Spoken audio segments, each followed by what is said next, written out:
দর্শক আসসালামু আলাইকুম। আমি ডক্টর আহমেদ নাজমুল আনাম, শিশু কিশোর নবজাতক এবং শিশু হৃদরোগ বিশেষজ্ঞ। বরাবরের মতোই আপনাদের সবাইকে স্বাগতম জানাচ্ছি। এই শীতের এই সময় আমরা শীত নিয়ে, শীতে বাবুর পোশাক, বাবুর খাবার দাবার, বাবুর ত্বকের যত্ন, বাবুর ইমিউনিটি বাড়াতে কি খাবো, অনেক ভিডিও দিচ্ছি আমরা। আপনারা একের পর এক ভিডিওগুলো যদি পুরোটা সিরিয়ালি দেখেন, আমি আশা করছি অনেক ইনফরমেশন পাবেন এবং আপনার বাবুকে ভালো রাখতে পারবেন। তো আজকে যে ভিডিও টপিক সেটা হচ্ছে এই শীতে আমার বাবুকে আমি কোন ধরনের ভেজিটেবল খাওয়াবো। অত্যন্ত ইম্পর্টেন্ট এই ভিডিও। আপনি জানেন যে বাবুরা ভেজিটেবল খেতে চায় না। তো বাবুদের যদি আপনি ভেজিটেবল দিতে পারেন বা কি ধরনের এই ধরনের খাবারগুলো দিতে পারেন, তাহলে কিন্তু শীতে বাবুর রোগ প্রতিরোধ ক্ষমতা ভালো থাকবে এবং সে পর্যাপ্ত নিউট্রিশন পাবে।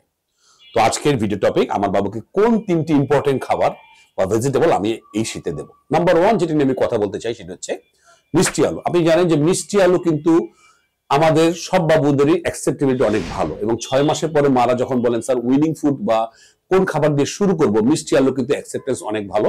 আপনি ম্যাশ করে আপনি শুরু করতে পারেন। তবে হ্যাঁ, মিষ্টি আলুতে কখনো কখনো অ্যালার্জির কথা শোনা যায় এবং কিন্তু চোকিং বা গলায় বেঁধে যাওয়ারও কিন্তু সম্ভাবনা আছে। সুতরাং আপনি পুরোপুরি সতর্ক হয়ে বাবুকে শুরু করবেন। এবং আমি যেটা বলি যে গায়ে কোনো র্যাশ বা কোনো ধরনের প্রবলেম হয় তাহলে অবশ্যই কিছুদিনের জন্য বন্ধ করবেন। এই মিষ্টি আলুর মধ্যে কি কি সুবিধা আছে, আসলে সুবিধা বলে শেষ করা যাবে না। এর ভিতরে প্রচুর পরিমাণে এনার্জি বাবু পেয়ে যাবে। আপনারা জানেন যে বাবু প্রথম প্রথম খেতে চায় না, বা যে বাবুগুলো খেতে চায় না, মারা যদি চান স্যার অল্প খাওয়ায় বেশি পুষ্টি দেবো, আপনি আপনার বাবুকে মিষ্টি আলু দিতে পারেন। এবং সেই সাথে ভিতরে প্রচুর ফাইবার আছে। আপনি জানেন সবসময় ফাইবার নিয়ে আমি কথা বলি। যে সমস্ত বাবুদের কনস্টিপেশনের প্রবলেম হচ্ছে, হজমের প্রবলেম হয়, ফাইবার কিন্তু সেটার একটা রিমেডি হতে পারে। সুতরাং এখানে প্রচুর ফাইবার আছে। এর ভিতরে পটাশিয়াম আছে। আপনি জানেন পটাশিয়াম বোনস এবং মাসেল ডেভেলপমেন্টে হেল্প করে। এর ভিতরে জিঙ্ক আছে, এবং এই জিঙ্ক কিন্তু আপনি জানেন ইমিউনিটি বাড়াতে বা রোগ প্রতিরোধ ক্ষমতা বাড়াতে চমৎকার ভাবে সাহায্য করে। এর ভিতরে বিটা ক্যারোটিন আছে। আপনি জানেন বিটা ক্যারোটিন আমাদের চোখের ডেভেলপমেন্টের জন্য অত্যন্ত কার্যকরী। সেই সাথে বিটা ক্যারোটিন আমাদের ইমিউনিটি বাড়াতে সাহায্য করে। ভিতরে ভিটামিন সি আছে, ভিটামিন ই আছে। ভিটামিন সি আপনি জানেন অ্যান্টিঅক্সিডেন্ট হিসাবে কাজ করে। তো এই এতগুলো গুণাগুণ যেই খাদ্যে আছে সেটা আমি কেন খাওয়াবো না। সুতরাং আপনার বাবুকে আপনি অবশ্যই মিষ্টি আলু দেবেন, এই শীতে আপনি ভরপুর ভাবে দেবেন। 2 নম্বর যে খাবারটি কথা বলবো, যেটা নিয়ে একটা পূর্ণাঙ্গ ভিডিও করেছি, আমি আবার একটু মনে করেছি, বিটরুট। এই বিটরুট আসলে আমরা এখন অনেকে খেয়ে অভ্যস্ত নেই। বিটরুট আপনি জানেন যে আমাদের দেশে আয়রন ডেফিসিয়েন্সি অ্যানিমিয়ার একটা পর্যাপ্ত যে ঝুঁকি সবসময় রয়েছে, এবং আমাদের বাবুদের প্রায় 51% মোট বাবুর আয়রন ডেফিসিয়েন্সি অ্যানিমিয়াতে আক্রান্ত। আপনারা বাবুকে বিটরুট যদি দেন, এটি রিচ সোর্স অফ আয়রন, এর ভিতরে ফাইবার আছে, এটা খেলে এনার্জিও পাবে, এবং এটা ক্যালোরি, যেটা বললাম ক্যালোরি, একটা নির্দিষ্ট ক্যালোরি আপনার বাবুকে দেবে। এবং ভিটামিন সি কথা আমি বলছি, এটা অ্যান্টিঅক্সিডেন্ট হিসেবে কাজ করবে। তবে অনেক বাবু কিন্তু বিটরুট খেলে একটু গলায় বাঁধে, সে ব্যাপারটা আপনার খেয়াল রাখতে হবে। তবে বিটরুটে খুব কোনো অ্যালার্জি হয় এটা আমি কখনো শুনিনি। সুতরাং আপনার বাবুকে আপনি নির্ভয় দিতে পারবেন।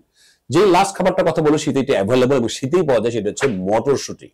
এই মটরশুঁটির গুণাগুণ বলে শেষ করার উপায় নেই, কারণ এর ভিতরে কার্বোহাইড্রেট আছে, ফাইবার আছে, প্রোটিন আছে, ফলিক অ্যাসিড আছে, জিঙ্ক আছে, ভিটামিন সি আছে। এগুলো প্রত্যেকটাই আপনি জানেন যে আমাদের শরীরে অত্যন্ত ইম্পর্টেন্ট এবং আমাদের ইমিউনিটি বাড়াতে সাহায্য করে। সুতরাং আপনার বাবুকে এই শীতে আপনি মটরশুঁটিতে প্রথমে সে খাবে না, একটাই ভয়, কারণ এই মটরশুঁটিতে গলায় বাঁধতে পারে। অনেক বাবু নাকে দিয়ে দেয়। আমি জানি, আমার যখন ইমার্জেন্সি আমি ডিউটি করতাম মেডিকেল অফিসে যখন ছিলাম, আমি পেয়েছি অনেক বাবু গলায় বেঁধে গেছে অথবা নাকে মটরশুঁটি দিয়ে দিয়েছে। এই ব্যাপারে আপনি খেয়াল রাখবেন। বাবুকে ম্যাশ করে একদম পেস্ট করে শুরু করবেন, 6 মাসের পর থেকেই শুরু করবেন, কিন্তু আস্তে আস্তে আপনি এটা একটু দানাদার ফর্মে দিতে পারেন। একটা কথা বলে দিই, গ্লুকোজ G6PD বলে যদি একটা এনজাইম, অনেক বাবু যদি এটা ডেফিসিয়েন্সি থাকে তাহলে কিন্তু মটরশুঁটি খেলে প্রবলেম হতে পারে। তো সেটা একটা রেয়ার রোগ। তো আমি আপনাকে ধারণা দিয়ে রাখলাম। হঠাৎ করে যদি বাবুর দেখা যায় জন্ডিস বা কোনো ধরনের রক্ত হঠাৎ ফ্যাকাশ হয়ে যাচ্ছে, তাহলে আপনাকে মাথায় রাখতে হবে মটরশুঁটির কোনো ভূমিকা আছে কিনা, অবশ্যই আপনার ডাক্তারের মাধ্যমে খুঁজে দেখতে হবে।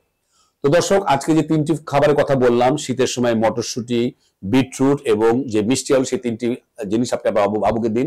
আপনারা কিভাবে দিচ্ছেন সেটা আমাকে জানাতে পারেন। আজ এই পর্যন্তই। শীত নিয়ে আমরা আরো ভিডিও দেবো। আমার চ্যানেলে চোখ রাখবেন, ফেসবুক পেজকে ফলো করবেন, সাবস্ক্রাইব করবেন আমার এই ইউটিউব চ্যানেলকে।